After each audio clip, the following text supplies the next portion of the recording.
1914. I've spotted a Billsborough. Yes. Susanna? Susanna, yeah. So Mary's had a little girl. Her name does have the name of my great-grandfather, Billsborough, but not nunnery. There's a gap. There's no name of the father. Thomas Billsborough isn't on the birth certificate. And my great-grandmother is still Mary Nunnery. Now we're in 1915, another girl comes along, Mary, another Billsborough. But again, no father is mentioned. 1917, we have a boy. He's John, and no father, again. She's having children with my great-grandfather, Thomas Billsborough, and she's married to Mr. Nunnery. This is wild. Ooh, you just never know. Every sentence on that show is, what? This is it. Surprise, surprise. If the new series That's a different show. It's all linked. If the new series has inspired you to look into your family history, we have got a guide to doing it on a budget with genealogy expert Tori King and Dr. Zand, who actually went on the show last year. Tori, let's start with you. And the best way to get started if you've just got no idea where to look. So I always say, go and talk to your older relatives. Really, they're like a gold mine, and they may have records already, photos. Make sure you put the names on the backs of the photos because people will forget. And then once you've done that, there's free sites. So there's the free UK genealogy kind of suite of sites. And the first one is Free BMD. This is a lovely volunteer site. So what they're doing is they're transcribing the civil registration indexes for births, marriages, and deaths. So what you can do is you can go to there, you can put in a surname, you can be looking for a birth or a marriage or a death, and it'll bring up the index for that. So then if you want to go and order that certificate, you go over to the General Record Office to go and get that. There's Free CEN, so that's the census records. So censuses started in this country in 1801. From 1841, they start having individual information on. And I absolutely love this because what you can do is you can go find one of your ancestors, where they're living. They might be married, they've got kids. And then because it's every 10 years, you go and have a look in 10 years' time when the older kids might have left, they might have had more kids. Cool. And you can see what jobs they're doing. Yeah. I mean, it's this lovely snapshot into your ancestors' lives. And then the other one's Free Reg. So that's parish registers. So that takes you pre-1837 when civil registration came in.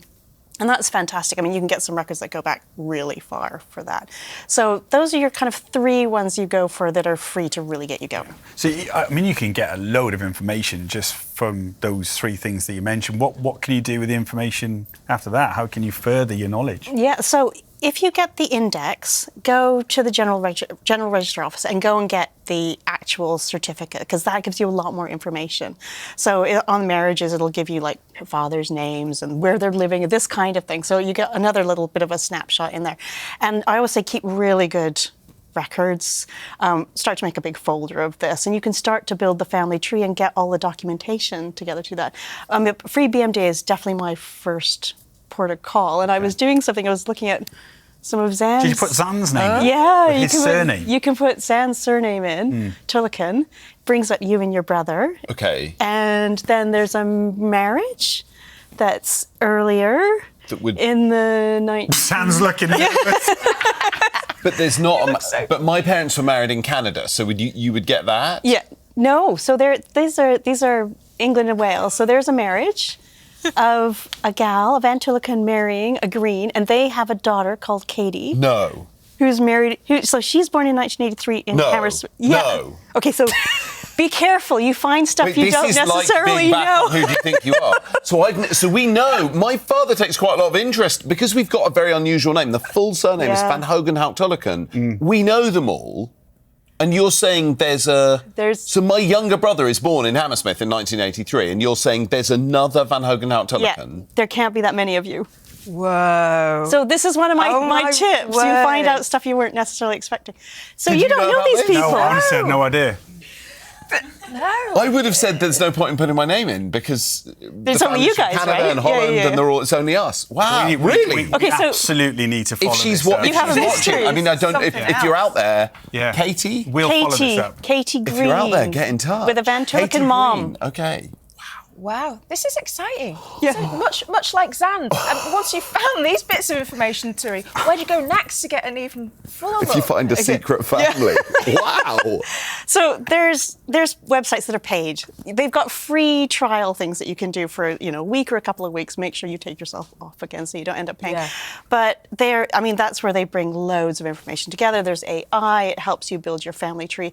And I always say it's a lovely kind of family thing to do. So my daughter's really into this, and I've got her, a subscription, basically, really nice Christmas present, birthday present, and that's where you can start to build, bring loads of information together: ancestry, find my past, my heritage, and also they do DNA testing, which me doing genetic genealogy, I of course love, and that helps you find more distant relatives and build your tree up and sideways and down. Wow. Xand hasn't listened to a word you said in the last minute. just His mind has been It is blown very back. odd. I've always been, especially because we did the show, we went and dug up all these people, Yeah. and so we sort of know. And this is It was relatively quite recent. emotional for you doing that, actually, wasn't it? Yeah. Doing this show is extraordinary because I think, here I am, I'm bursting into tears. They got us with an incredible love story. And, I think everyone ends up crying in that show. But you've done all of that. It sounds like there's way more There's to more do. to I think this unearth. is the thing. Of course, Clearly. I guess everyone you meet, you only know a tiny fraction of your relatives. So what would you say, Turi, just to finish, your 3 top tips be for anybody that is wanting to embark on this kind of journey? Go talk to your family. go talk to your family. Honestly, they're such a source of information. Next thing is use those free websites to build your family tree and get you going. And then go to the bigger ones like Ancestry and Find My Past to help you kind of bring that information together. Amazing. We have got to Fascinating. follow this up with Xand. Make sure you do. You look stunned, Xand. It's wow. Yeah, I that's feel like speechless. I'm- There we go. That's normal for him. It's like more than You have blown my mind, Terry. I assumed you'd know, but oh no. There you go. No, Surprise. I'm thrilled. There we go. Yeah. The new episode of Who Do You Think You Are with Mel C is on BBC One at 9 p.m. this Thursday, and all episodes so far are on iPlayer.